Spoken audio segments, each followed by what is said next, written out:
My phone vibrated in my pocket, pulling me from the rhythm of sorting medical supplies in the humid air of a rural clinic. I stepped outside, the sun blazing over the dusty village, and glanced at the screen. Greg, my heart sank. Calls from my stepfather were never good news, but some stubborn hope made me answer. Hello? I said, keeping my tone flat. Anna?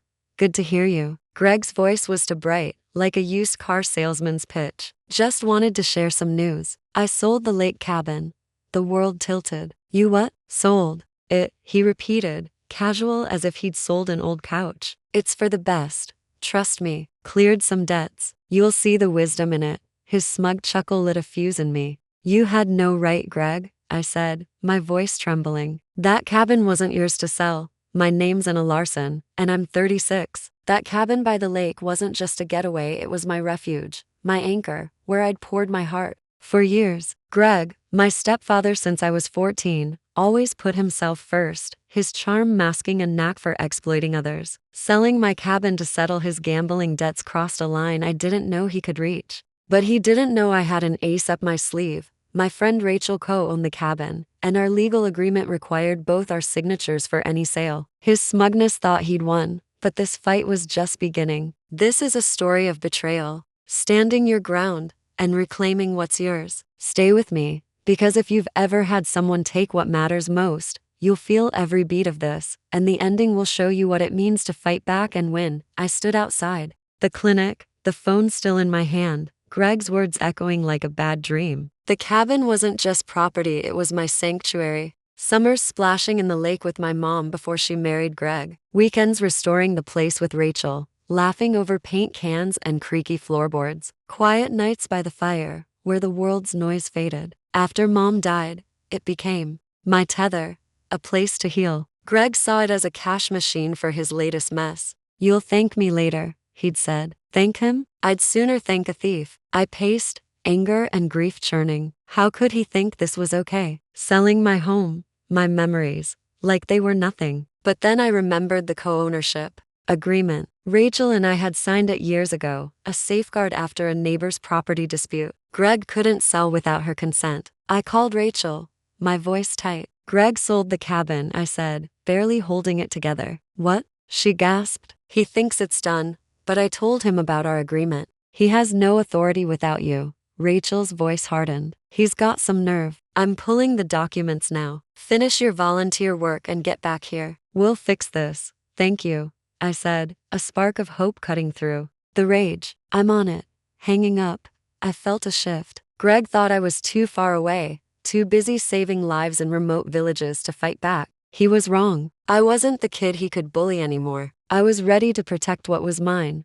The next few days at the clinic were a blur. I bandaged wounds, distributed medicine, and smiled for the patients, but Greg's betrayal gnawed at me. Late at night, I journaled, pouring out memories of the cabin, Mom teaching me to fish, Rachel and I sanding the porch, the stillness of the lake at dawn. It wasn't just a place, it was me, my roots. Greg's smug "it's for the best" played on repeat, fueling my resolve. I wasn't letting him steal this. Rachel called midweek, her voice all business. The agreement's airtight, she said. No sale without my signature. I checked county records, no transfer filed. He's trying to pull a fast one, probably. Off the books. Classic Greg, I said, bitter. What's next? We can confront him or go legal, she said. Either way, he's got nothing. I've got a lawyer friend, Emily, ready to draft a cease and desist if we need it. Let's do both, I said. I'm back in 3 days. I want to face him, but I want the law ready.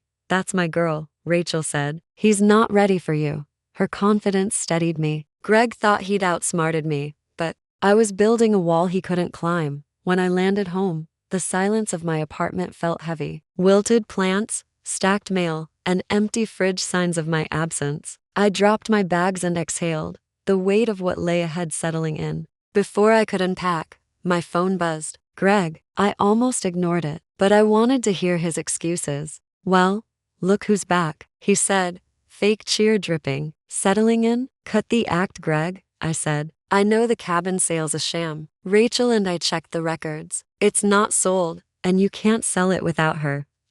Pause. Then his voice tightened. You're making a big deal out of nothing, Anna. The buyer paid cash. It's done.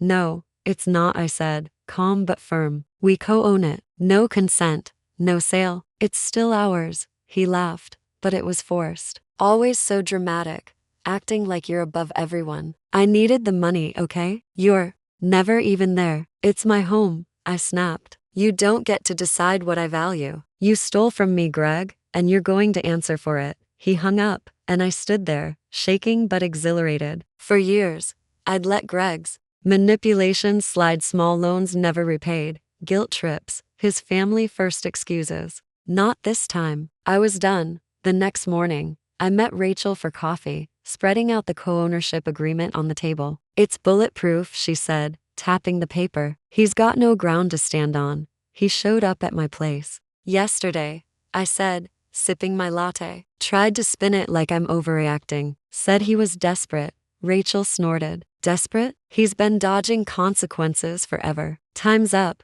We called Emily, the lawyer, who reviewed the documents. This is clear cut, she said over speakerphone. The sales invalid. I'll draft a cease and desist to stop him from pushing the buyer. If he doesn't back off, we can escalate to fraud charges. Fraud? I asked, my stomach nodding. He misrepresented ownership to sell property he doesn't fully control, Emily said. That's fraud. You ready to go there? I hesitated, then nodded. Yes, I want this stopped. Good, Emily said. I'll have the letter ready tomorrow. After the call, Rachel squeezed my hand. You're doing the right thing. He can't keep taking from you.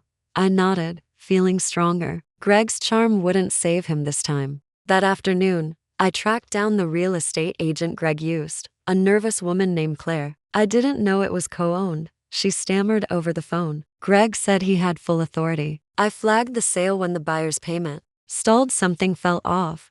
Can you confirm he signed a loan? I asked. Yes, she said. I've got the paperwork. I'll send it if you need it, please, I said. And don't contact the buyer until I say. Hanging up, I felt a surge of vindication. Greg's shortcuts were unraveling. That evening, he knocked on my door, his usual swagger dialed up. Mind if I come in? He asked, stepping inside before I answered. I crossed my arms. What do you want? He sat, uninvited, and leaned forward, all fake sincerity. Anna, I know you're mad, but hear me out. I owed bad people money, dangerous types. The cabin was my only way out, so you stole from me? I said, incredulous. Borrowed, he corrected, like it was a technicality. I'd have paid you back once things turned around. I laughed, sharp and bitter. Your gambling debts aren't my problem, Greg. The cabin's mine and Rachel's. Your sale's fake, and I've got the proof. His smile faltered. You're blowing this out of proportion. It's just a cabin. You're barely there. It's my home, I said, voice rising. You don't get to decide what it means to me. And Rachel's just as invested. You're done. His eyes narrowed, a flicker of panic beneath the bravado. You wouldn't go to the cops, would you? Over family? Try me, I said, holding his gaze. He stood, muttering, and stormed out, the door slamming. My heart pounded, but I felt alive. I'd faced him, and he'd blinked. Rachel called that night. How'd it go with Greg? He tried his sob story, I said, pacing. Didn't work. He's rattled. Good, she said. Emily's sending the cease and desist tomorrow. If he pushes, we go to the police. I'm ready, I said, meaning it. The next morning, the letter went out, its language stark. Any further attempts to sell the cabin would trigger legal action. Claire, the agent, emailed the fraudulent sale documents, Greg's signature scrawled alone. I forwarded them to Emily, who connected me with Detective Patel, a local officer. Over the phone, I explained everything. Greg's scheme, the co-ownership, the evidence. This is fraud, Patel said. He misrepresented ownership to profit. We can investigate if you want to proceed. I do, I said, no hesitation. We'll contact the buyer and verify the documents, he said. If Greg interferes, we'll escalate to charges. Thank you, I said, a weight lifting. The law was on my side, and Greg's game was crumbling. 2 days later, Patel called. The buyer's backing out, he said. They didn't know about the co-ownership and want no part of a legal mess. The sale's void. The cabin's yours and Miss Carter's. Relief flooded me. That's amazing. What about Greg? We're building a case, he said. Fraudulent misrepresentation and attempted theft. Do you want to press charges? I paused. the weight of it heavy but clear. Yes, I said. He needs to face consequences. Understood, Patel said. We'll keep you updated. I called Rachel, nearly breathless. The cabin's safe. Buyers out. Sales void. Yes, she cheered. And Greg? Police are on him, I said. He's not slipping away. About time, she said. You're a force, Anna. Her words sank in. For years, I'd avoided rocking the boat, letting Greg's antics slide to keep peace. No more. This was about my home, my worth, my strength. The next day, Greg called, his voice a mix of fury and fear. You've ruined me, Anna, he spat. The buyer's gone. My creditors are breathing down my neck. Happy now? You ruined yourself, I said, calm. You stole from me, lied. This is on you. Ungrateful, he sneered. I was there when your mom needed me, and this is my thanks. You used us, I said. Manipulated, took, never gave. I'm done. Talk to my lawyer. I hung up, my pulse racing but steady. His guilt trips had no power anymore. That evening, I drove to the cabin, needing to feel it again. Stepping inside, the familiar scent of cedar and the creak of the floorboards wrapped around me like a hug. I lit the fireplace, the crackle grounding me. This was mine hours. Greg hadn't taken it. I hadn't let him. A week later, Patel called with the final piece. Greg's been charged, he said. Fraud and attempted theft. He's due in court next month. The evidence, your agreement, the agent's documents, his text is overwhelming. Thank you, I said, tears pricking my eyes. You've given me my home back. You fought for it, he said. Not everyone does. I hung up, a mix of triumph and quiet sadness settling in. Greg had been a fixture in my life, toxic but familiar. Now he was just a lesson. Rachel and I met at the cabin that weekend, wine in hand, the lake shimmering under the stars. To us, she toasted, and to never backing down, I clinked. Her glass grinning. To us, we talked late, planning small upgrades, a new deck, wildflower beds. Each idea felt like a stitch, mending what Greg tried to tear apart. My mom called days later, her voice soft. Anna?